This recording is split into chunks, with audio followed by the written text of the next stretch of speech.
And so let's talk about the other side of what's going on with California, the state of California. Well, if you live here, we've had our new district attorney. You know, that was a heavy race between this DA Gascon and District Attorney Lacey. Now, Lacey was tough on crime. This guy said he wanted to do crime or bail reform. Now, I think bail reform is a good thing because if you are accused of a crime and you're in jail while you're waiting trial, it hugely affects your decision making.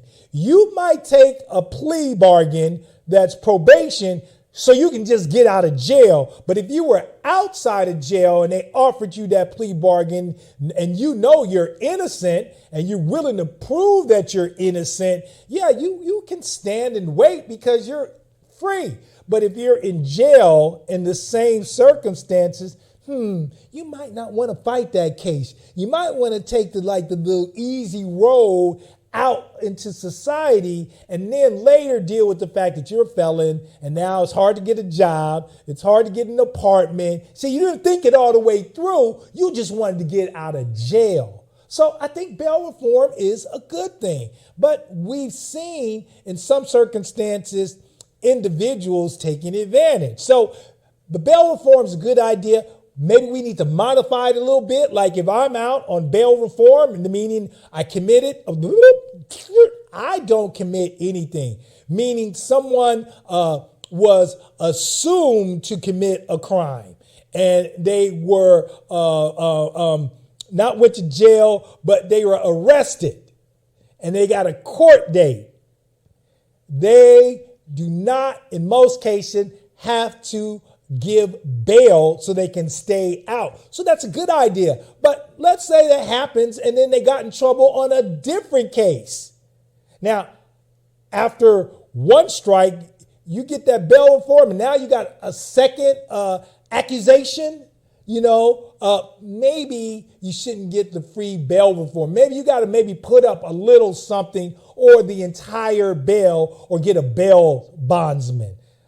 Because now you are just like, hey, I'm waiting on my case. And while I'm waiting on my case, I'm still going to create mayhem. I'm saying with my quotation mark, because, again, they're always just accused and they can be at the wrong place at the wrong time. But I'm just saying bail reform is a good idea. Maybe we can modify it a little bit.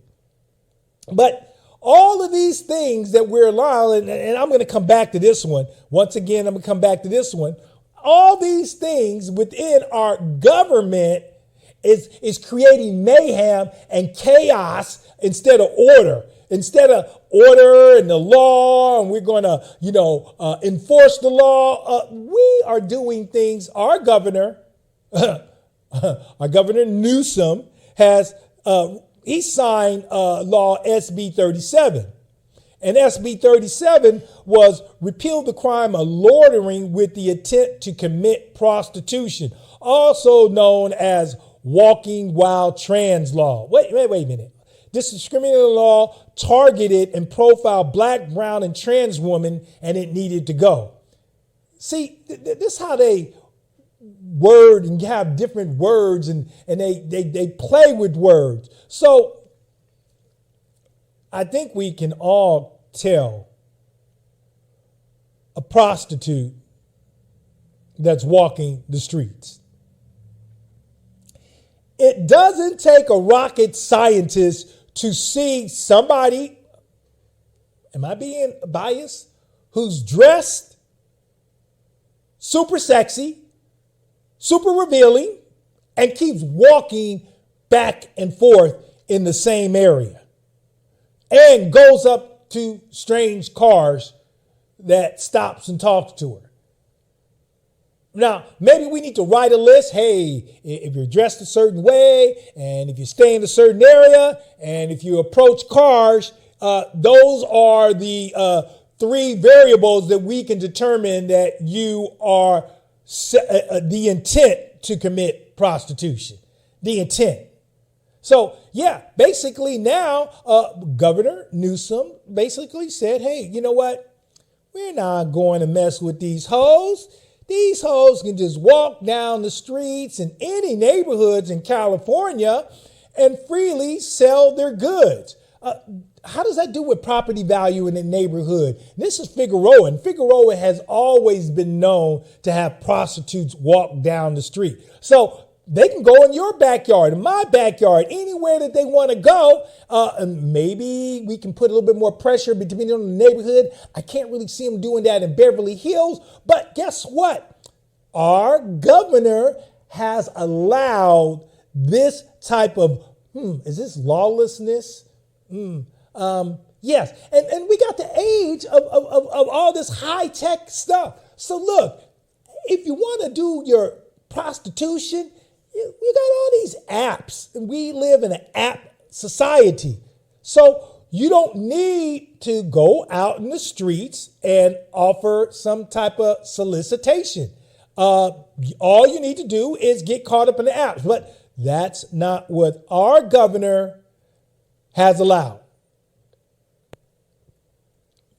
Our governor, along with people in the state Senate who also sponsored this bill and voted positive for this bill in order to get into the governor's desk so he can sign. And the way that they kind of play with words is that we were targeting Black, brown, and trans women. And it's also known as walking while trans laws. Prostitution is prostitution, no matter man, woman, or trans.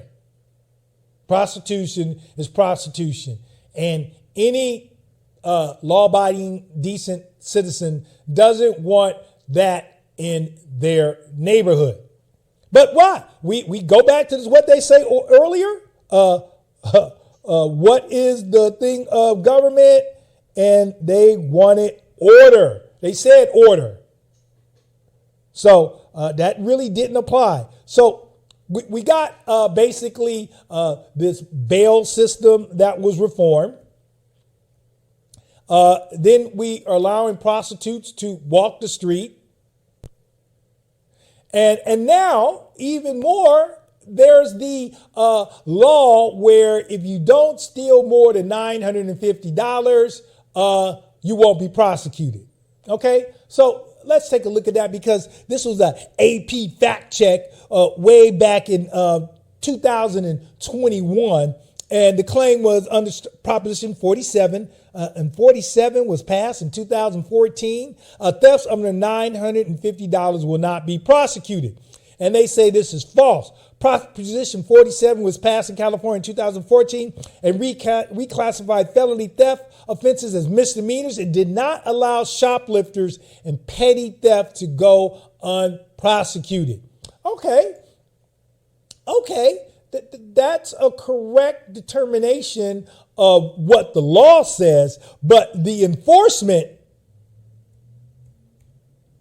by our district attorney and other district attorneys in California, some district attorneys aren't even arresting or prosecuting, Some sheriffs aren't arresting, and some prosecutors, attorneys aren't prosecuting people who commit theft. Take a look. Take a look in your county. I'm looking in Los Angeles County, and I see that. I see that trend. So, and then the other fact that they want to say, the facts. This false claim about proposition circulating on social media with the video showing two individuals walking out of a TJ Maxx in Granada Hills, California, with double bags filled with merchandise and their arms filled with clothing on hangers. No one attempted to stop the pair as they walked out of the store and through the parking lot. They're saying that this is a false claim.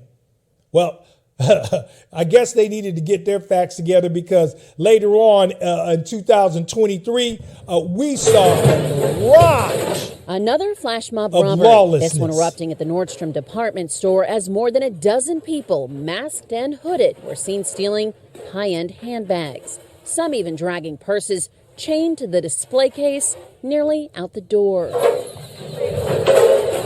Shoppers stood. Need I say more? We've all seen many of these videos because the news agency has bombarded our senses with the mayhem that we're seeing in shopping malls. You go to your local supermarket. Have you seen how they took all the little essentials like soap, deodorant, and toothpaste and those type of things? Do you see how they kind of like put them in a certain section and close them down and lock them up, and you got to go to the cashier and they got to come and get it for you, and hey, I'll meet you at the checkout stand? That has been going on for at least 7 years, and we've seen the increased security in supermarkets, and now people are just walking out of supermarkets and like, hey, you can't really do anything to me. It's almost like we're like, okay, we got a homeless problem and we've got to do something about it. So we'll just let them steal so they can at least have the essentials to brushing their teeth and keeping themselves clean and deodorant. Just the essentials. We'll just let them steal along with giving them food anytime they want. That just seems like how our government is handling homelessness. And then we take a look at this situation here where, just go inside of a mall. Hey, I want something. I'm just going to go ahead and take it, and whoa, hold up, boom. So we all need to take accountability and help protect all citizens, all stores from this mayhem. We have to do our share. And as I mentioned before, we haven't even started on the topic of homelessness.